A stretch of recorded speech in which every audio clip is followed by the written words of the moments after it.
श्री सच्चिदानंद समर्थ सद्गुरु साईनाथ महाराज की जय।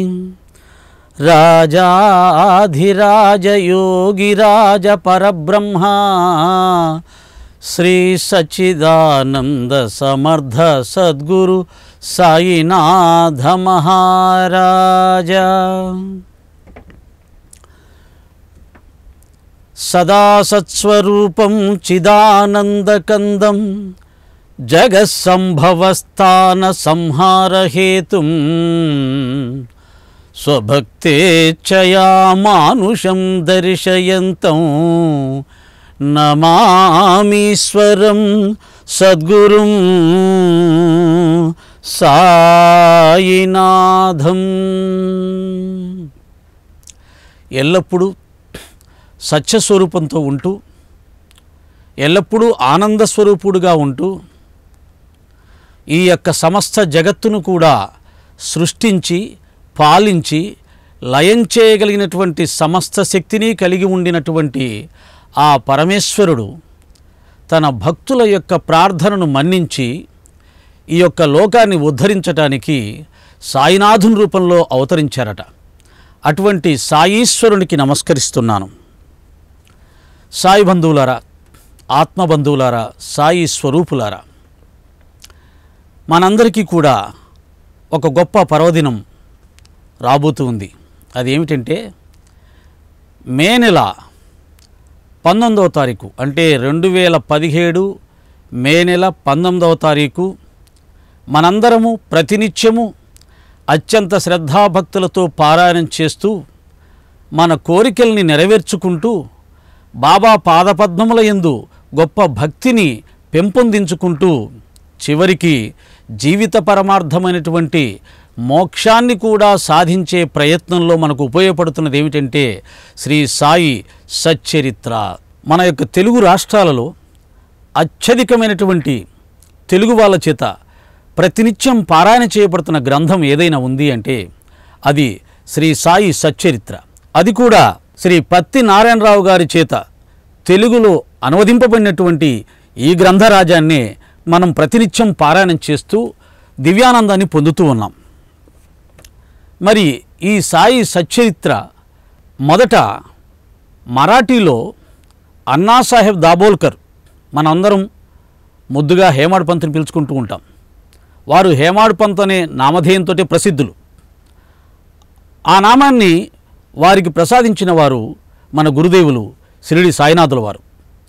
అటువంటి హేమాడ్ పంతు చేత మరాఠీలో వ్రాయబడినటువంటి ఆ సచ్చరిత్ర గ్రంథాన్ని తెలుగులో మనకు అందించినటువంటి మహానుభావుడు ఎవరంటే శ్రీ పత్తి నారాయణరావు గారు. అయితే ఈ సందర్భంగా మనం మరొకరిని కూడా గుర్తు చేసుకోవాల్సిన బాధ్యత మన మీద ఉంది.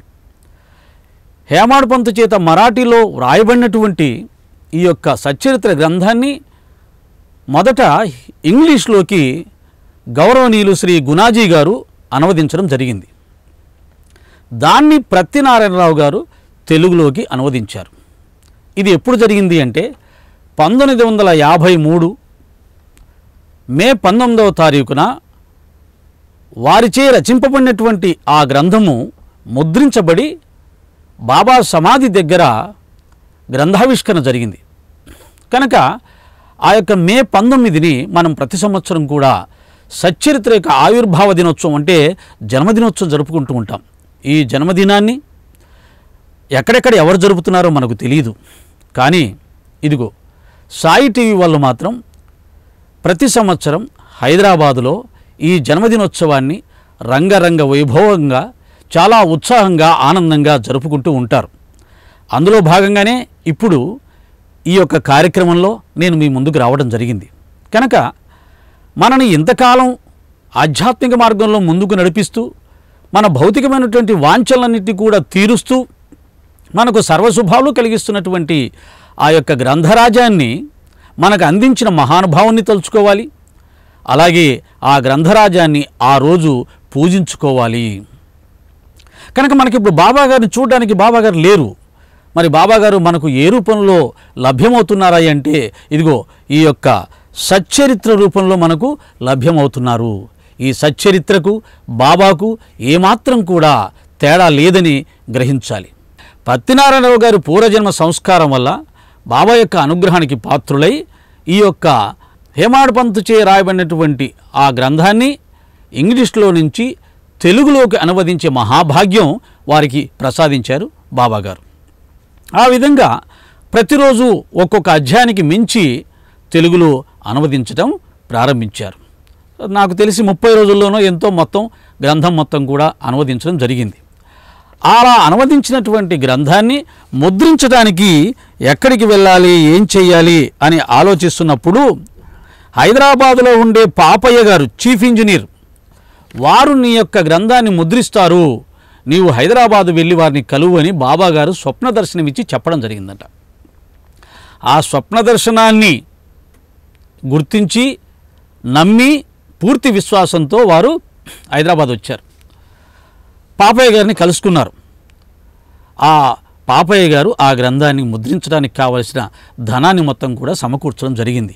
కనుక ఈ యొక్క సచ్చరిత్ర తెలుగు ప్రతిని ముద్రించడానికి ధనాన్ని సమకూర్చినటువంటి చీఫ్ ఇంజనీర్ అయిన పాపయ్య గారికి కూడా మనం హృదయపూర్వకంగా ధన్యవాదాలు తెలియచేసుకుంటూ ఈ సందర్భంగా వారిని కూడా మనం స్మరించుకోవాలి.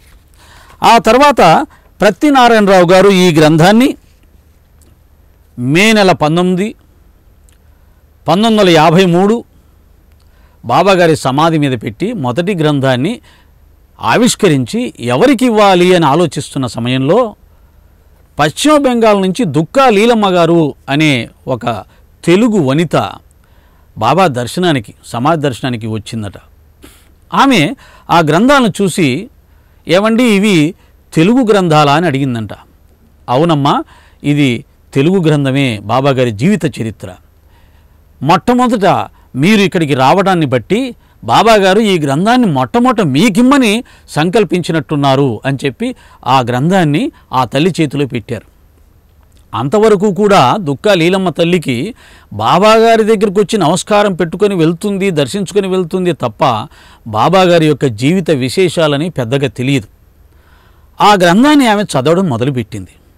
అలా చదువుతూ ఆ గ్రంథంలో గొప్పతనానికి, ఆ గ్రంథంలో ఉన్నటువంటి మహత్తుకు ఆ తల్లి ఆశ్చర్యపోయి ఆమెకు తెలియకుండానే ఆమె మనసు దివ్యమైనటువంటి ఆనందాలని అనుభవిస్తూ ఉండేది. గొప్ప ఆధ్యాత్మిక అనుభూతుల్ని పొందుతూ ఉండేది. బాబాగారు అనేకమైనటువంటి లీలల్ని ఆ తల్లికి ప్రదర్శించడం జరిగింది. దానివల్ల ఆ తల్లి ఆ గ్రంథాన్ని 108 సార్లు పారాయణం చేయడం జరిగిందని కూడా చెప్తారు. చివరికి ఆ తల్లి దుక్కా లీలమ్మ కాస్త మాతాశ్రీ లీలమ్మగా, మాతాజీ లీలమ్మగా ప్రఖ్యాతిగాంచింది. అంటే ఒక గొప్ప ఆధ్యాత్మిక స్థితికి వెళ్ళింది. దేనివలన? కేవలం సచ్చరిత్ర పారాయణం వలన. కనుక ఈ సచ్చరిత్రకి ఎటువంటి శక్తి ఉంది అంటే ఎవరికి ఏం కావాలంటే దాన్ని ప్రసాదించగలదు. ఆధ్యాత్మిక జీవితంలో భగవంతుణ్ణి ఆశ్రయించే వాళ్ళు 4 రకాల వాళ్ళు ఉంటారు అని చెప్పడం జరిగింది భగవద్గీతలో. ఆర్తులు, అర్ధార్థులు, జిజ్ఞాసువులు, ముముక్షువులు. ఆర్తులు అంటే కష్టాల్లో ఉన్నటువంటి వాళ్ళు. అర్ధార్థులు అంటే ఏదైనా ఒక ప్రయోజనాన్ని, లాభాన్ని ఆశించి భగవంతుని సేవించేటువంటి వాళ్ళు. జిజ్ఞాసువులు అంటే భగవంతుని గురించి తెలుసుకోవాలని ఆరాటపడేవాళ్ళు. ముముక్షువులు అంటే భగవత్ సాక్షాత్కారం కావాలి అని లక్ష్యంగా పెట్టుకొని భగవంతుని మార్గంలో ప్రయాణం చేసేటువంటి వాళ్ళు.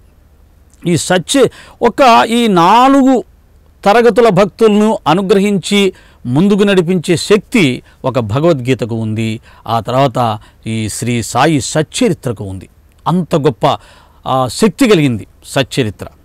కనుక ఈ యొక్క సచ్చరిత్ర పారాయణాన్ని చేసి ఈ యొక్క ప్రపంచంలో అన్ని భాషల్లో వాళ్ళు కూడా ఎంతోమంది ఆధ్యాత్మికంగా, భౌతికంగా ఎన్నో ప్రయోజనాలు పొందారు. మనకు వ్యాస భగవానుడు తెలుసు. వారు అష్టాదశ పురాణాలను, 4 వేదాలను, చివరికి పంచమ వేదమైనటువంటి మహాభారతాన్ని, భాగవతాన్ని, అన్నిటికంటే ముఖ్యమైనది పామరులను, పండితులను కూడా తరింపజేయగలిగింది, ఆనందింపజేయగలిగింది భాగవతం. ఆ భాగవత గ్రంథాన్ని కూడా వారు రచించడం జరిగింది. భాగవతం సకల వేదసారం, వేదాలను అర్థం చేసుకునే సామర్థ్యం లేనిటువంటి మానవుల కోసం ఋషులు ఉపనిషత్తులను తయారు చేసి మనకు అందించారు. ఉపనిషత్తులను కూడా అర్థం చేసుకోలేని అల్పమైన జ్ఞానం కలిగిన మానవ జాతి కలియుగంలో వస్తుంది కనుక వారికి అర్థం కావడానికి వ్యాస భగవానుడు భాగవతాన్ని రచించడం జరిగింది. ఈ భాగవతం భక్తి ప్రధానంగా నడుస్తుంది. భగవంతుని యొక్క శక్తిని తెలియచేస్తుంది. మానవ జాతిని భక్తి మార్గంలో, ధర్మ మార్గంలో నడిచేలా చేస్తుంది. అయితే ఈ భాగవతం ఎందులో రాయబడింది? వ్యాస భగవానుడి చేత సంస్కృతంలో రాయబడింది. మరి సంస్కృతంలో రాయబడిన భాగవతాన్ని చదివే అదృష్టం మన తెలుగు వాళ్ళకు ఉండదుగా. మరి ఆ తెలుగు వాళ్ళకు ఆ భాగవతాన్ని చదవాలంటే ఏం చెయ్యాలి? తెలుగులో రచింపబడాలి. అందుకనే శ్రీరామచంద్రమూర్తి యొక్క అనుగ్రహం చేత, ఆశీర్వచన బలం చేత పోతన మహాశయుడు దాన్ని తెలుగులో అనువదించాడు. అప్పటి నుంచి తెలుగువారు కూడా భాగవతాన్ని చదివి అందులో ఉన్నటువంటి గొప్ప గొప్ప లీలలను, భగవంతుని శక్తిని, మహిమని, మానవ ధర్మాల్ని తెలుసుకొని ఎంతోమంది మానవులు మోక్ష మార్గంలో ప్రయాణం చేసి తరించారు. కనుక మనము సకల భారతదేశంలో ఉన్నటువంటి మొత్తం భారత జాతి అంతా సంస్కృతంలో భాగవతాన్ని రచించిన వ్యాస భగవానుడికి కృతజ్ఞులై ఉంటే, తెలుగులో ఆ భాగవతాన్ని చదివే భాగ్యాన్ని పొందినటువంటి తెలుగువారంతా పోతన మహాశయుడికి కృతజ్ఞులై ఎల్లప్పుడూ కూడా ధన్యవాదాలు తెలియచేసుకుంటూ ఉండాలి. ఆ విధంగానే మరాఠీ భాషలో మన గురుదేవుడైనటువంటి శ్రీ సాయినాథుని యొక్క జీవిత చరిత్రను ఆ హేమాడ్ పంత్ గారిచే రచించబడినటువంటి ఆ గ్రంథాన్ని తెలుగులో మనకు అందించినటువంటి ప్రత్తి నారాయణరావు గారు హేమాడ్ పంత్ గారిని, ఆ తర్వాత ఆ క్రమంలో గుణాజీ గారిని, ఆ తర్వాత తెలుగులో మనకు ఆ గ్రంథాన్ని అందజేసినటువంటి ప్రత్తి నారాయణరావు గారికి కూడా మనం ఎప్పుడూ కూడా కృతజ్ఞులమై ఆ గ్రంథాన్ని చదివేటప్పుడు ఒక్కసారి ఈ ముగ్గురిని గనక తలుచుకొని పారాయణం చేస్తే బాబాగారికి చాలా సంతోషం వేస్తుంది. ఎందుకంటే బాబాగారు చెప్తారు, కృతజ్ఞత లేనిటువంటి వాడికి భౌతికంలో కానీ ఆధ్యాత్మికంలో కానీ ఏమీ లభించదంటాడు. మరి కృతజ్ఞత అంటే ఏంటి? మనకెవరైనా ఏదైనా ఒక సహాయం చేస్తే ఆ సహాయం చేసిన వ్యక్తి జన్మాంతరం కూడా రుణబడి ఉన్న వాళ్ళుగా కృతజ్ఞులమై ఉండాలి. వారికి ధన్యవాదాలు తెలుపుకుంటూ ఉండాలి. అవసరమైనప్పుడు వారికి ఏదైనా సేవ చేసే భాగ్యాన్ని కూడా మనం స్వీకరించాలి. కనుక అటువంటి ప్రత్తి నారాయణరావు గారిని స్మరించుకోవడానికి మే 19వ తారీఖున జరిగే ఈ ఉత్సవ కార్యక్రమాల్లో మనం ఒక కార్యక్రమం ఏర్పాటు చేసుకోవాలి. ఆ కార్యక్రమాన్ని సాయి టీవీ వాళ్ళు ఏర్పాటు చేస్తున్నారు. వారే కాకుండా ప్రతి ఊరిలో కూడా సాయి భక్తులంతా కలిసి మందిరాల్లో కానీ లేదా సత్సంగ సమూహాలు కానీ ఈ యొక్క కార్యక్రమాన్ని ఏర్పాటు చేసి ప్రత్తినారాయణరావు గారిని, హేమాడ్ పంత్ గారిని, గుణాజీ గారిని కూడా మనం స్మరించుకోవాలి. ఆ తర్వాత ఇదే సచ్చరిత్రని హేమాడ్ పంత్ గారి చేత రాయబడినటువంటి మరాఠీ సచ్చరిత్రను యథాతథంగా ఉన్నది ఉన్నట్టుగా, ఇప్పుడు మనం ప్రత్తినారాయణ గారి గ్రంథాన్ని ఏమంటామంటే దాన్ని సంక్షిప్తంగా ఆ యొక్క మూల గ్రంథంలోంచి ముఖ్యమైన విషయాల్ని, అంటే వేదంలోంచి ఉపనిషత్తు నుంచి భగవద్గీత ఎలా పుట్టిందో ఆ విధంగా మరాఠీ నుంచి ఇంగ్లీష్ నుంచి తెలుగులోకి సచ్చరిత్ర ఒక భగవద్గీతలాగా మనకు లభించింది. తర్వాత ఒరిజినల్ గ్రంథంలో, అంటే వాస్తవమైనటువంటి ఉన్నదున్నట్టుగా రాయబడినటువంటి గ్రంథంలో ఇంకా చాలా విషయాలు ఉన్నాయి. లోతైనటువంటి ఆధ్యాత్మిక తత్వ చర్చలు జరిగాయి. దాంట్లో ఆత్మజ్ఞానానికి సంబంధించి, ఆత్మస్వరూపానికి సంబంధించి, సృష్టి రచన సంబంధించి, మాయకు సంబంధించి, పరబ్రహ్మానికి సంబంధించి అనేకమైనటువంటి విషయాలు దాంట్లో చర్చించారు హేమాడ్ పంత్ గారు. హేమాడ్ పంత్ గారు నిత్యం ఏకనాథ భాగవతం చదివేవారు. ఏకనాథ భాగవతంలో ఈ యొక్క ఆధ్యాత్మిక విషయాలన్నీ కూడా చాలా విపులంగా చర్చించడం జరిగింది. వాటిని ఇక్కడ వారు చేర్చడం జరిగిందంటే బాబా గారు చేర్పించడం జరిగింది. కనుక ఆ గ్రంథాన్ని ఉన్నట్టుగా తెలుగులో అనువదించినటువంటి మరొక పవిత్ర మూర్తి ప్రాతస్మరణీయురాలు ఎవరంటే కుమారి మనమ్మ గారు. ఆ తల్లి స్వర్గస్థులయ్యారు ఈ మధ్యలోనే. ఆ తల్లి వివాహం కూడా చేసుకోకుండా బ్రహ్మచర్యాన్ని ఆచరిస్తూ 8 సంవత్సరాలు కఠోరమైనటువంటి శ్రమ చేసి మరాఠీ భాష నేర్చుకుని తెలుగులోకి ఆ మహాద్భుత గ్రంథాన్ని అందించడం జరిగింది. ఇది ఆ గ్రంథం. ఇది పైచిలుకు పేజీలు ఉంటాయి. ఈ గ్రంథంలో సచ్చరిత్ర యొక్క ప్రాధాన్యతని, గొప్పతనాన్ని ఆ తల్లి చెప్పినట్టుగా ఇంతవరకు ఎవరూ చెప్పలేదేమో. అంటే మనం చదువుతున్నటువంటి, ప్రతినిత్యం చదువుతున్నటువంటి సచ్చరిత్ర ఎంత గొప్పదా అని ఆశ్చర్యపోయేలాగా ఆ తల్లి దాన్ని వివరించింది. దాన్ని ఒకసారి మీకు చదివి వినిపించే ప్రయత్నం చేస్తాను. శ్రీమద్ రామాయణంలో శ్రీరామచంద్రుని శౌర్య పరాక్రమాలను, ఔదార్యాన్ని, ఔన్నిత్యాన్ని కని మనం ఆనందిస్తాం. రామాయణంలో ఏం చేస్తాం? శ్రీరామచంద్రుని యొక్క పరాక్రమం, శౌర్యం, ధర్మనిరతి, సత్యనిరతి ఇవన్నీ కూడా మనం విని చదివి ఆనందిస్తాం. అలాగే శ్రీ మహాభాగవతంలో శ్రీకృష్ణ పరమాత్మ యొక్క మహిమాన్వితమైన అనేక దివ్యలీలను తిలకిస్తాం. భాగవతంలో శ్రీకృష్ణుడు ప్రదర్శించినటువంటి అద్భుత లీలలు, వారి మహిమ, వారి శక్తి, వారి పరబ్రహ్మతత్వాన్ని చూసి మనం ఆశ్చర్యచకితులం అవుతాం. శ్రీమద్ భగవద్గీతలో శ్రీకృష్ణ భగవానుని ఆధ్యాత్మిక జ్ఞాన ప్రబోధాన్ని అవగాహన చేసుకుంటాం. అదేవిధంగా శ్రీ సాయి సచ్చరిత్రలో శ్రీ సాయి యొక్క సుగుణ సంపదను, వారి ఉదార స్వభావాన్ని, అపార కరుణా రసాన్ని, దిగ్భ్రమను కలిగించే వారి చమత్కారాలను, వారి దివ్యానుగ్రహాన్ని గమనిస్తాం. వారి మనోహర రూప లావణ్యం యొక్క వర్ణనను శ్రవణం చేస్తాం. వారి మధుర వచనామృతాన్ని చవిచూస్తాం. ఈ సచ్చరిత్రలో బాబాగారి యొక్క కరుణ, ప్రేమ, భక్తులైన వారు చూపించే ప్రేమ, వారి యొక్క చమత్కారాలు, వారి లీలా విలాసాలు, వారి యొక్క రూప లావణ్యం, వారి యొక్క సగుణ పరబ్రహ్మ అవతారం యొక్క అద్భుతమైనటువంటి జీవన విధానం, ఈ అద్భుతాలన్నీ చూస్తాం. రామాయణంలో రాముని పరాక్రమాన్ని చూస్తే, భాగవతంలో శ్రీకృష్ణుని లీలా విలాసాన్ని చూస్తే, ఈ సాయి సచ్చరిత్రలో బాబాగారి యొక్క చమత్కారాలను, వారి ప్రబోధాలను, భక్తులను రక్షించే విధానము, వారి యొక్క సర్వాంతర్యామిత్వము, సర్వశక్తిమత్వము, సర్వవ్యాపకత్వము, సర్వజ్ఞత్వము, ఈ 4 యొక్క అద్భుతమైనటువంటి శక్తులు పరబ్రహ్మ శక్తులు. ఈ పరబ్రహ్మ శక్తుల్ని బాబాగారు ఎలా ప్రదర్శించారనేది సచ్చరిత్రలో ప్రతి క్షణం మనకు కళ్ళ ముందు కట్టినట్టుగా కనిపిస్తుంది. శ్రీకృష్ణ పరమాత్మ అర్జునుని కేవలం నిమిత్త మాత్రునిగా నిలబెట్టి భగవద్గీతలోని 8 అధ్యాయాలలో ఆధ్యాత్మిక జ్ఞానాన్ని ప్రబోధించారు. శ్రీకృష్ణ పరమాత్మ భగవద్గీతను ఎలా అందజేశారు? అర్జునుని నిమిత్త మాత్రునిగా చేసి భగవద్గీతను మనకు అందజేశాడు. మరి సాయికృష్ణుడు ఏం చేశాడు? హేమాడు పంతులు నిమిత్త మాత్రునిగా చేసుకుని ఈ మహాద్భుత గ్రంథాన్ని మనకు అందజేశారు. ఆ గ్రంథం నేను రాయాలని అనుకుంటున్నాను అని హేమాడు పంతు బాబాను ప్రార్థిస్తే బాబా ఏమన్నాడో చూడండి.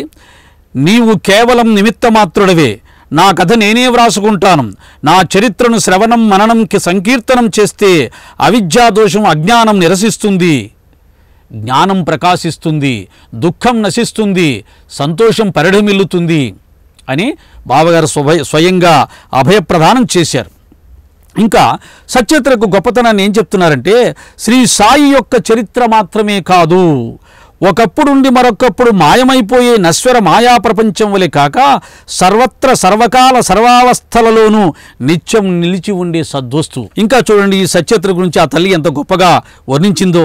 శ్రీ సాయినాథుడే మనకు సృష్టికర్త బ్రహ్మ. శ్రీ సాయి విరించి సృష్టించినది ఏదైనా కాదనక ప్రసాదించే కామధేనువు, కోరిన ఫలాలనిచ్చే కల్పతరువు శ్రీ సాయి సచ్చరిత్ర. ఈ బాబాగారు సృష్టికర్త బ్రహ్మ అయితే మరి సచ్చరిత్ర ఏంటి?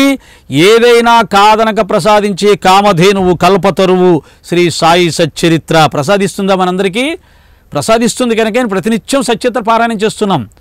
బాబాగారి అనుగ్రహానికి, మన కష్టాలు తొలగడానికి చాలామంది స్వామీజీలు చాలా చిట్కాలు చెప్తున్నారు, రకరకాల మంత్రాలు తంత్రాలు చెప్తున్నారు, ఏదేదో చెప్తున్నారు. కానీ కేవలం శ్రీ సాయి సచ్చరిత్ర పారాయణం వల్ల వాటన్నిటికంటే గొప్ప అనుగ్రహం లభిస్తుందనేది ఒక గొప్ప రహస్యం. కానీ ఈ సచ్చరిత్ర పారాయణం వల్ల సమస్తం లభిస్తుందని మనకు తెలిస్తే, ఆ అనుభవం మనం కలిగితే స్వామీజీలను ఎవరు ఆశ్రయిస్తారు? కనుక స్వామీజీలను ఆశ్రయించడానికి వాళ్ళు కొన్ని రహస్యమైన చిట్కాలు చెప్పినట్టుగా చెప్తుంటారు. మనం భ్రమలో పడి ఆ చిట్కాల కోసం వారి చుట్టూ తిరుగుతాము. కానీ శ్రీ సాయి సచ్చరిత్ర పారాయణం వల్ల మన కోరికలు తీరడమే కాదు, సమర్థ సద్గురు సాయినాథుని యొక్క గొప్ప అనుగ్రహానికి కూడా పాత్రులమై మన జీవితం చరితార్థమవుతుంది. కనుక సోదరులారా, సోదరి మనులారా, శ్రీ సాయి సచ్చరిత్రను మించి మన కోరికలను తీర్చేది, మన కష్టాలను తీర్చేది ప్రపంచంలో మరొకటి లేదు అని మరొకసారి మీకు సవనీయంగా మనవి చేస్తున్నాను. శ్రీ సాయి సచ్చరిత్ర రూపంలో సరస్వతీమాత కటాక్షం కావాలంటే జ్ఞాన సరస్వతి అయిన శ్రీ సాయి సచ్చరిత్రను ఆశ్రయించండి. మీకు జ్ఞానం కావాలనుకోండి, గొప్ప పాండిత్యం కావాలనుకోండి, మేధస్సు కావాలనుకోండి, విద్య బాగా అవ్వాలనుకోండి, మీరు పరీక్షల్లో పాస్ అవ్వాలనుకోండి, సరస్వతీదేవిని ఎలా పూజిస్తారో అంతకంటే ఎక్కువగా శ్రీ సాయి సచ్చేతను ఆశ్రయించండి, సచ్చేత పారాయణం చేయండి. అప్పుడు శ్రీ సాయి సరస్వతీ మాత కటాక్షం మీపై అపరిమితంగా ప్రసరింపబడి మీకు అద్భుతమైనటువంటి విద్యాగంధం అబ్బుతుంది, మేధస్సు అబ్బుతుంది. కనుక శ్రీ సాయి సత్యతను మించి మనకు జ్ఞానాన్ని ప్రసాదించేది, మేధస్సును ప్రసాదించేది, బుద్ధిని ప్రసాదించేది మరొకటి లేదని కూడా తెలుస్తుంది.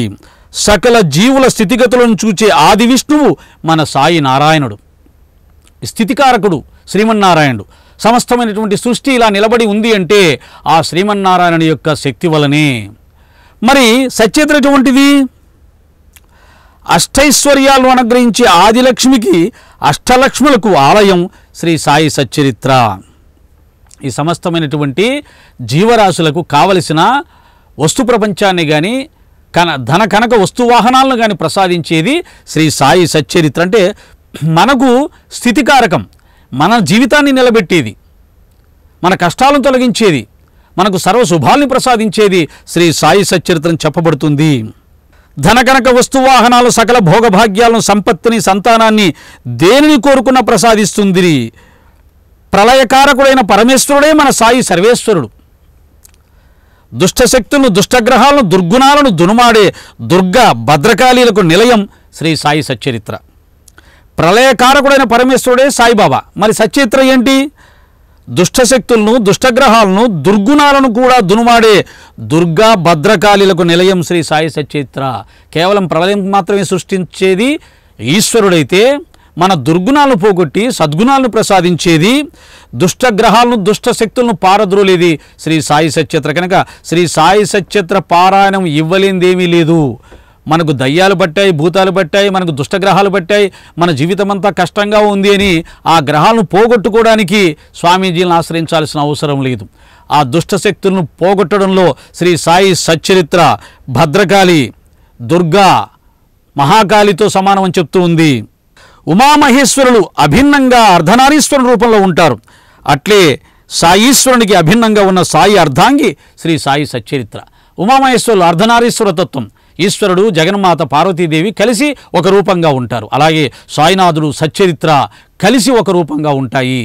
కనుక భక్త మహాశైలారా, శ్రీ సాయి సచ్చరిత్రను పారాయణం చేస్తే సాయినాథుని పూజ చేసినట్టే, సాయినాథుని ఆరాధన చేసినట్టే, సాయినాథుని నవవిధ భక్తులతో పూజించినట్టే అని కూడా మనం భావించవచ్చు. కనుక సాయి వేరు, సాయి సచ్చరిత్ర వేరు కాదు అని మనం తెలుసుకోవాల్సిన అవసరం ఉంది.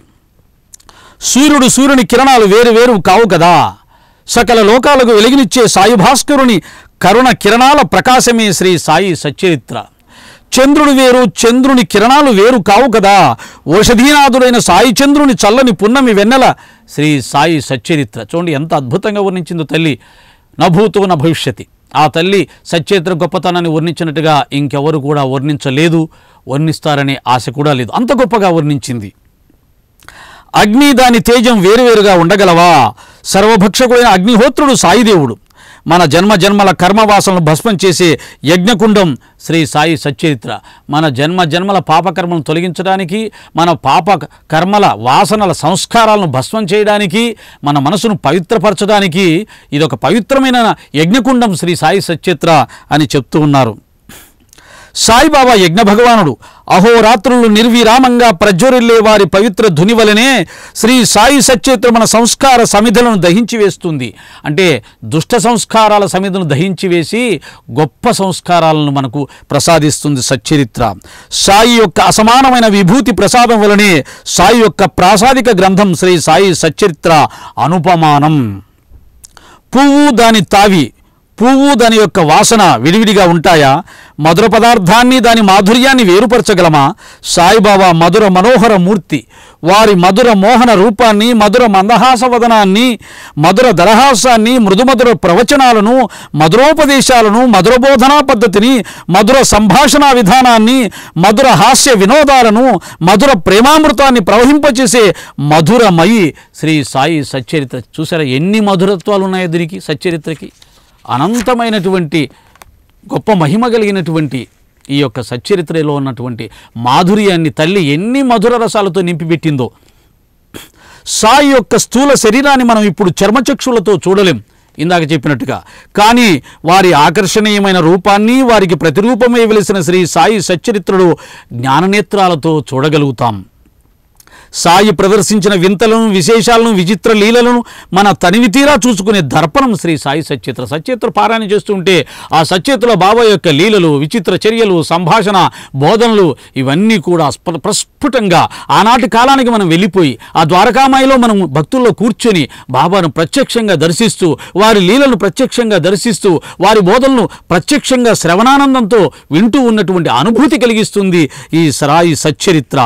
అంతేకాదు, ఆది వ్యాధి బాధలను నివారించే చికిత్సాలయము, భవరోగానికి ఔషధం, ఐహిక ఆముష్మికాలకు ఆలవాలము శ్రీ సాయి సచ్చరిత్ర. భౌతిక ప్రయోజనాలను, ఆధ్యాత్మిక ప్రయోజనాలను, సమస్త ప్రయోజనాలను సచ్చరిత్ర అవలీలగా ప్రసాదిస్తుంది. సచ్చరిత్ర ప్రసాదించినంత అవలీలగా ఇక ఏ శక్తి కూడా ప్రసాదించలేదు అనేది ఇక్కడ మనకు చెప్పబడుతూ ఉంది.